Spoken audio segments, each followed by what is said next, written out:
Happy holidays and welcome back to another episode of the One-on-One podcast. My name is Joshua Katz. If you haven't figured out by my last name, I celebrate Hanukkah, so happy Hanukkah to all of my Jewish friends out there and Merry Christmas to everybody else. We have a very special episode today. One, if you're watching, you can see that I'm sitting somewhere slightly different because we finally have guests in the studio with Ryan and I, which is always nice. It's weird. It's weird, right? It's weird having other people in here. Feels like warmer, kind of, more body heat. And we wish Kathy was with us. She's not, but hopefully, Kathy, you'll be out here soon, right? I hope. I'm having like FOMO sitting here. I know.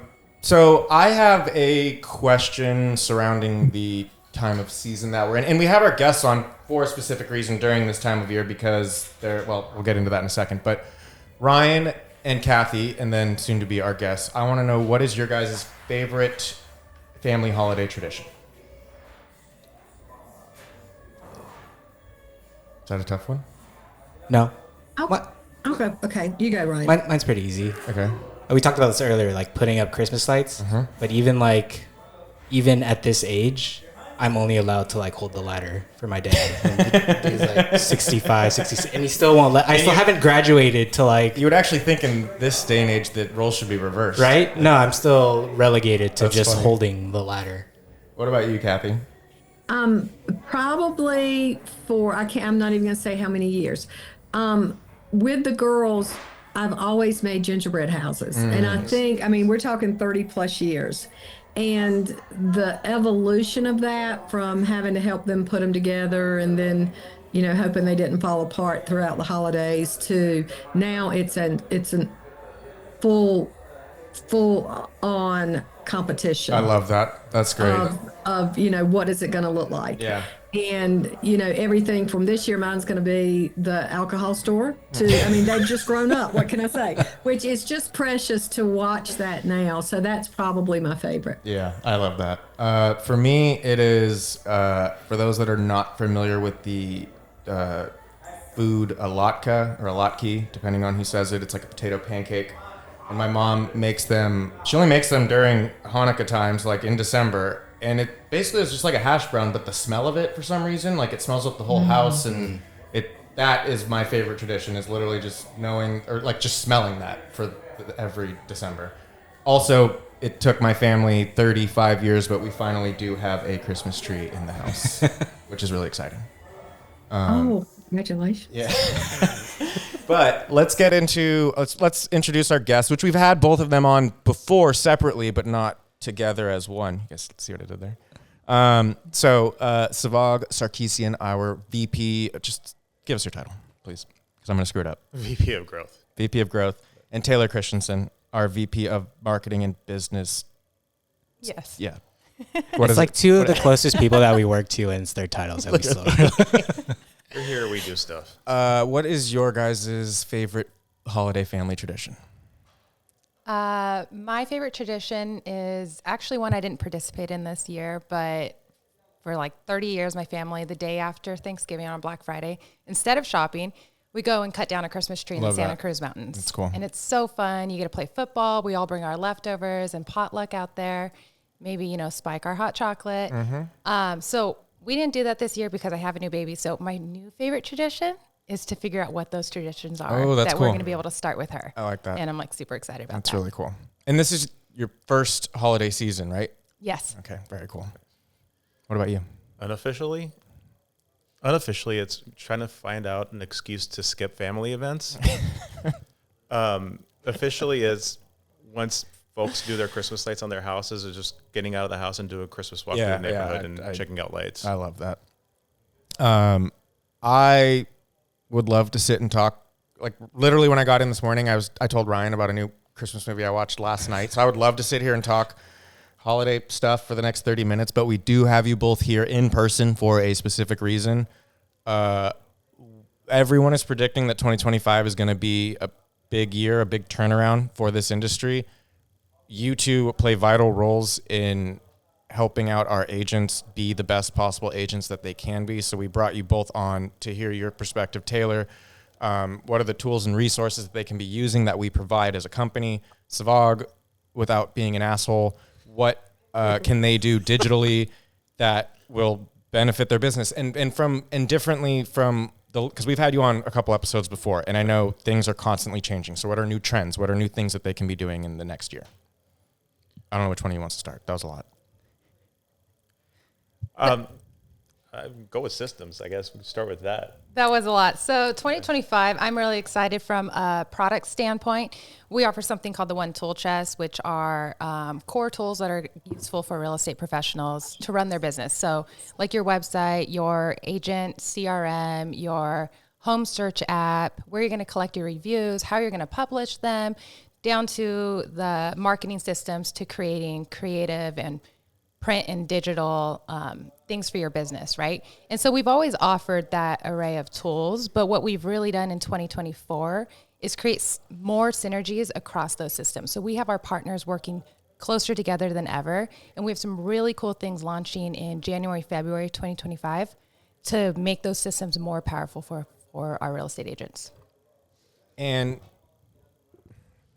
like, it's going to make the real estate transaction easier. It's going to make them have, like, give me a little bit more. It's going to make it a little bit easier for our professionals. So I was talking to someone who's been in the business for 30 years. They've been with Realty One Group for 6 years, just last week. And he was telling me, I've really never taken the time to tap into the tools. Mm-hmm. Right. And so now he's starting to customize his OneSuite website, thinking about what he offers in his business, added a custom page around luxury because he is luxury certified, and then had me review that page. We were talking about AI earlier. We used ChatGPT to say, hey, how does this perform on SEO? What are some tips that I can do to make this stronger? And it suggested things like mention the location that you're servicing, right? Mention more about your experience. Speak more to the customers and not just about you and what you do. Right? But like, how is it going to benefit them? So he made those tweaks to his website. And then he went the next step. And I'm like, hey, have you activated your Rate My Agent profile? Do you have reviews that can kind of back up what you have on your website? Oh, yeah, I do. What should I do with them though? Mm-hmm. I'm like, publish them on your website. Let people read them. Add them to your social. So, did I answer your question? You did. And actually you answered it so well. This is the whole reason why I wanted to have you both on this podcast, is because that one conversation that you just had, if anyone's listening, they're having the exact same conversation with Taylor. And that's exactly what we're looking for. And to that point, Sevag, I'm kind of just going to bounce back and forth. Like Taylor just brought up something which we could do a whole episode on, which is AI, that's a big part of what's making a digital footprint a lot easier if you're using it correctly. Can you maybe speak to that a little bit? Yeah, but first, what Taylor just said, I want everybody to rewind this episode and write it down, outline it, because what she just outlined is what you get to have as a Really One Group agent. Mm-hmm. You get to do it. You get to put those into action, into your business plan, and get those in motion. And it's not a thing where you have to do it. It's like, think about, I get to do this. I'm part of the brand. I get all these tools. These are available to me. And it's a proven success if you do what she just outlined into your business plan, into your 2025, and moving forward, and you build upon it, it's going to make you more successful. Mm-hmm. On AI, it's on how you use it. If you use it smart, learn how to write prompts, you know what you want, and then take that information and then make it your own. Mm-hmm. Don't just copy and paste, but it can make your life more efficient. If you learn how to use it to schedule social media posts, the different types of content that you need to put on your OneSuite site, on your different community pages, that you can build layers on your OneSuite website to be the mayor of your community. I always say, be the mayor. These things we're passionate about it, and it may come off like, yeah, he's an asshole. He's telling us to do all this stuff in a rough way, but no, it's to make you grow your business, to help you grow your business. These are tools. These are there to do it, and it's so easy to do it. And some folks just make it into rocket science, saying, I don't have time to do it. Yeah. I have to do 1, 2, 3, whatever the plan is. No, you get to do it, and then you get to enjoy the benefits of it once you have it in place, and you get to grow. Kathy, I want to bring you into this because Sevag brought up business planning, which we're now, almost to the end of the year. We're very, very close. So for anyone that's listening, you should already be deep in planning for 2025, right? And Kathy, maybe you can give some Let's say that they're a little behind. Where do they start right now? Well, I don't think you can be behind. I think our market is changing so rapidly. We really, really encourage develop a business plan and then constantly course correct. Don't say I'm going to do this plan and this is what I'm going to do all year, because that's not how the market works. I'm going to tell a really quick story. Back in the 80s, American car manufacturers up in Michigan were standing around and they're going, you know what, we're about to get our ass kicked by Japan. We need to go to Japan and find out what these guys are doing. So a group of U.S. automotive manufacturers go to Japan. They were like, we want to see your assembly line. We want to see everything that's going on because your product is more efficient than the U.S. GM. They were king at that time. So they go through, they look at the assembly line, they get to the very end, and they look at each other and they go, okay, Japan, we got this question. At the end of our assembly line, we have these men with rubber mallets that are adjusting the doors to ensure, last thing we do, we make sure the doors close securely and safely. And on your Japanese assembly line, you don't have that. Why don't you have that adjustment at the end? And the Japanese automotive manufacturers looked at them and said, because we designed the car for the door to fit. Yeah. And the lesson in that is business planning. Today, you need to design your business in 2025 to get the results you want at the end. Is there going to be correction? Are there going to be things that change? Absolutely. Look at the difference of AI. So I think the biggest thing, Josh, is to be flexible. Always be a learner, regardless. I love what everything Taylor said. The first thing she said was, I was talking to an agent who's been in the business 30 years. Yeah. It wasn't, I already know everything. I've been in it 30 years, so I'm going to do what I've been doing. That is not going to work. What got you here is not going to get you there, but it's going to be system driven. I don't want to keep harping on this, but so we saw when the actual ChatGPT, or first chatbot, was released to the public, at the end of 23, right? And it kind of became mainstream beginning of 24. And if you guys scroll back to previous episodes of me talking about this, I was one of the biggest haters, and I'm not anymore. And to Taylor's point, it's a conversation starter for me. It's like you said something where basically it brought up a piece of information that the person wasn't thinking about. That's why I really love it, at least in my line of work, is I can type out a question and it dishes me back a response that just gets my brain going a little bit. And then I'm already, because I think for a lot of people, the hardest thing is starting. And your starting point with so many things now is just having the conversation, is getting you in the right mindset. And an AI can do that for you. A chatbot can do that for you. And I think that's the point that you're trying to make, Sevag, is it's just about doing it, right? Yeah. And you look at what your focus is for your business too. I mean, right now there's a lot of shifts going on domestically in the U.S., where even internationally, where people want to relocate. And if folks want to relocate to your area, that's why I say be the mayor, write about your community in your OneSuite pages and your blogs, share that across social. And you could talk about relocating and then put into ChatGPT, what are some of the things families go through during the relocation process? It can give you some ideas where you could talk about schooling and dealing with, if you have children moving, and dealing with children's psychology and making them more comfortable to move.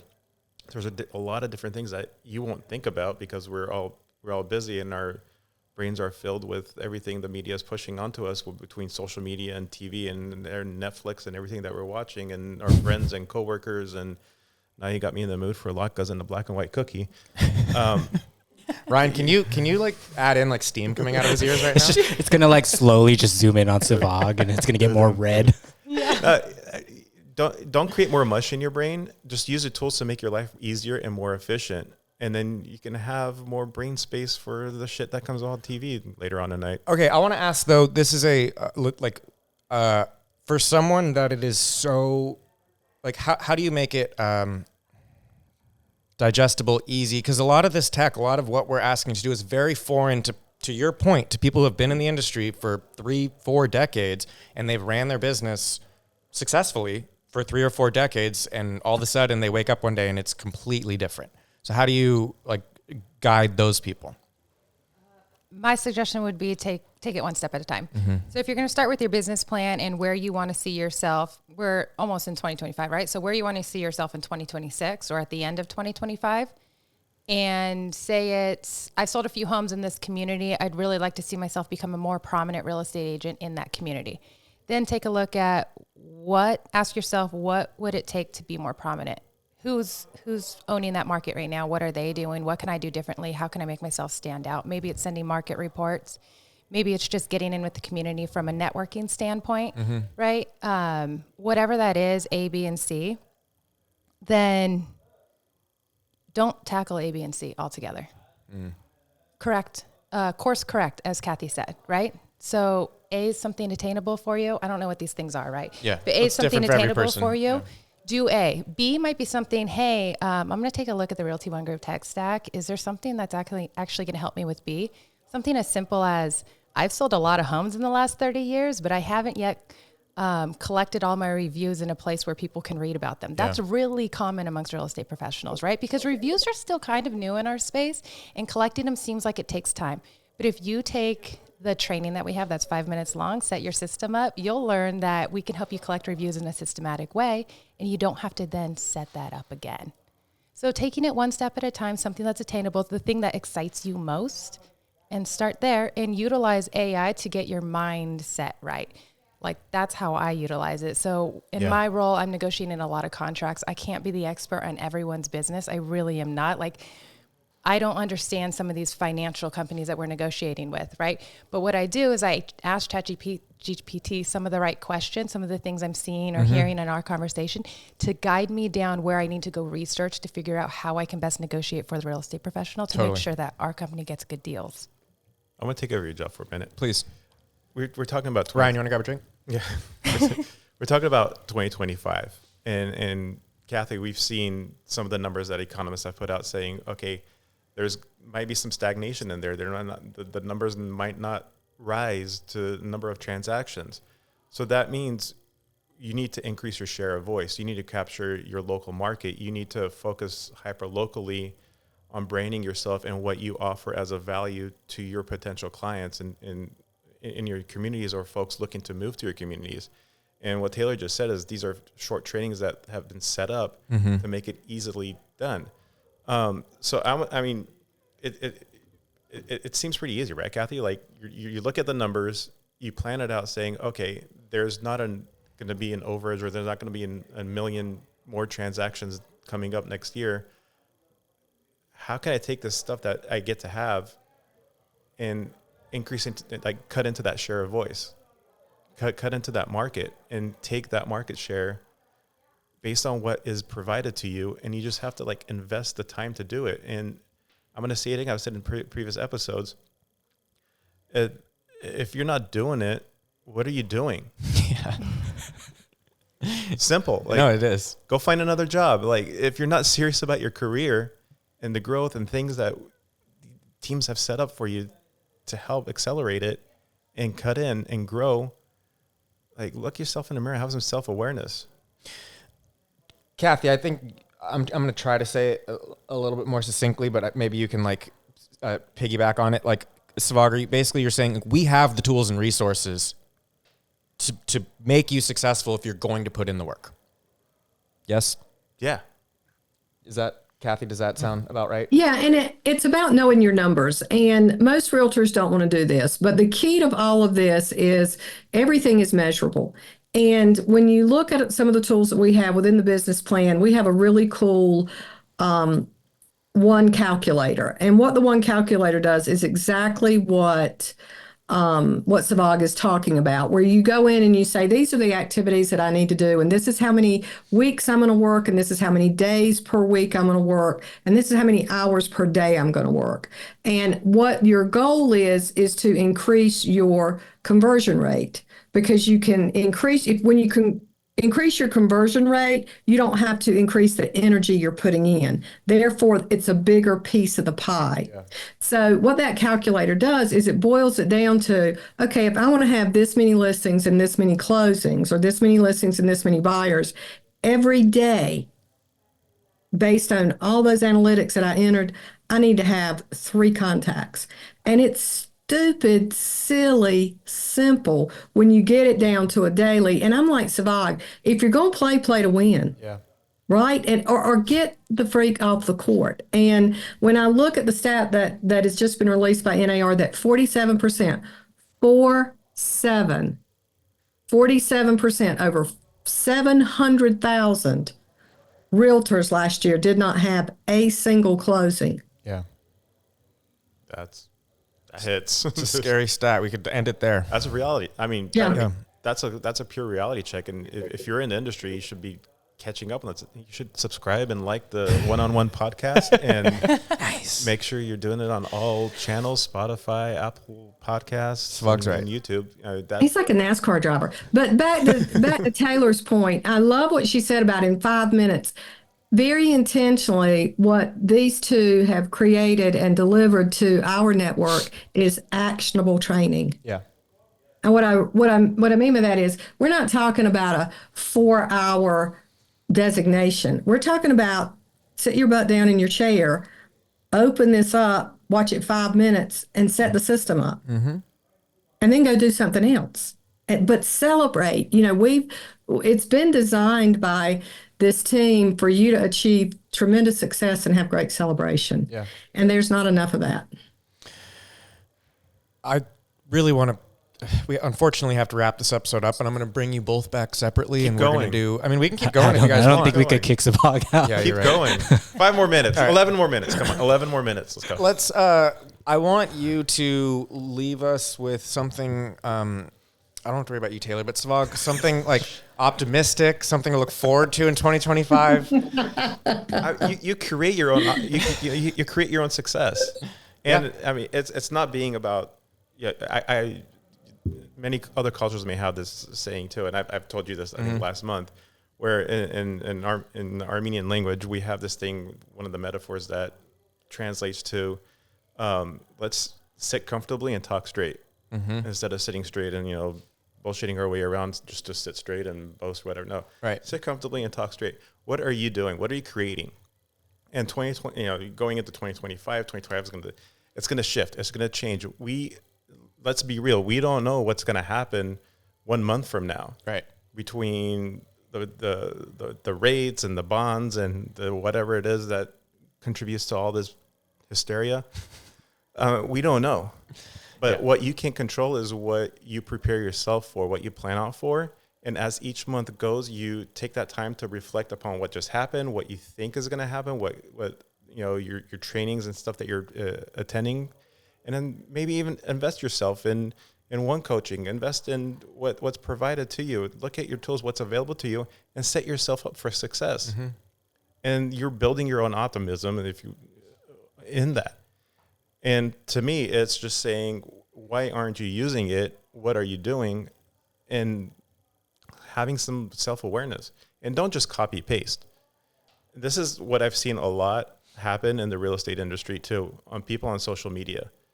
They copy paste what others are doing. It becomes stagnant. It becomes boring. It becomes repetitive. What are you doing for yourself to set apart from others to capture that market share in your communities, in your markets? And what's your message? What are the value that you're going to provide to somebody else to use your business, to use your services, and refer you out? And it could be somebody international from one of our international offices. You network with. Make yourself available. Build your one suite. Use these tools, and set yourself up for success. And then you don't have to hear me anymore. That's the goal. Before we go to Taylor, can I celebrate Sevag for just 1 second? Yes. He participates as our subject matter expert, our digital expert in our new Level Up course. And he comes in and he normally he takes 25 minutes, Sevag, and he shares best practices. And one of our sessions he came in and he used one of our participants' website as an example. And he said, here's what we would do. We would tweak this, we would tweak that. And honest to goodness, Sevag, I don't know what you did. It looked like magic to me, but it took literally like less than 60 seconds. And the next week she was like, oh my gosh, I've gotten this lead. I don't know what he did to my website, or my digital footprint, and whatever it was. And we followed up with her, and it has changed her it has changed her return on that site incredibly. And it's just those little things. So I just want to say, I want to celebrate Sevag, and I want to say, it's the little things, right? Don't think I've got to go out and reinvent something. The tools and the resources are here. The subject matter experts, these two are here. To his point, engage. Yeah. I agree. Taylor, what do you got? What was the question again? Optimistically about 2025, what's something that you're looking forward to for us as a brand, for the industry, for your personal life? Just we just want to leave on a positive note. I feel like Savag's just really dampened the room. I don't know if that was a question before, but but when we were thinking about doing this conversation and talking about 2025, I was thinking about what my goals always are every year, and it's been this way for over a decade. It's just embrace change and make sure that there's change in my life. So like we've had so much change in the industry this year, and I think like for good or for bad, like that just put a lot of pressure. It's been a really exhausting year for real estate professionals. Yeah. So when we're talking about, do your business plan and set all these things up and just do it. Don't be lazy, as Sevag says. I just don't want that to overwhelm everyone. I think it's really smart. What Kathy keeps bringing back to is it's the little things. Do something little that's going to make change. Like change is going to happen in our industry, but you be the change. Be the change for your business. Learn something new, try something new. Don't only focus on your business too. In my life planning of be change every year, I always take a look at like what I did in 2025, what I did in 2024. If there wasn't change, I get really mad at myself. I haven't had a year where there is not change. There's always been change, and it's been change that I've put into my life. And I think that sets your mindset up for being flexible, for being not so scared of things that's happening in the industry. Like I think keeping a positive mindset, learn a new hobby. I got a new cookbook and I have a goal of cooking that entire cookbook. Now I set that goal up before I had a kid. I quickly learned that's a big life change. I'm not going to finish that cookbook this year. Your life changed drastically this year. Yeah. But I don't know if that made a clear message. No, I think that's great. I Kathy, you agree? I think that's wonderful advice. This episode, I would hope people have a pen and paper out because you guys have been very helpful. Have a good mentality. Yeah, I think. I was at the Galaxy Championship game. There's that nice. plug. I knew that was going to be dropped somewhere. And when they won the MLS Cup, they played "We Are the Champions," and there's a line, "No time for losers." Because we are the champions. You got to be a champion for yourself and have that Mamba mentality. I mean, I've literally been thinking about this for the last 10 minutes, so I'm just going to say it. You guys have been talking about making small changes, and as you guys know, I love to barbecue, and I cook a lot. And I don't know, 4 or 5 years ago, I've been cooking steaks my whole life. 4 or 5 years ago, I finally decided to use a meat thermometer, right? It makes a difference. Smallest change in the world. And at 125, if you like your steak medium rare, pop your meat thermometer in, and you pull your steak out. Smallest change in the world. It cost me $10 to buy a meat thermometer, and my meals are perfect now. Is that a good analogy? Yeah, I like it. It is, right? I'm glad you spent $10. Okay. And now it's perfect. Yeah. So we're gonna end the episode on that. But seriously, thank you guys for joining us. Happy holidays to everyone. I wish you all, whatever you're celebrating, a wonderful holiday and a happy new year and a kick-ass 2025. Be the bison. Yeah. Thank you for joining us for another episode of the One-on-One Podcast, powered by Realty One Group. For more information, questions, or concerns, please reach out to coaching@realtyonegroup.com.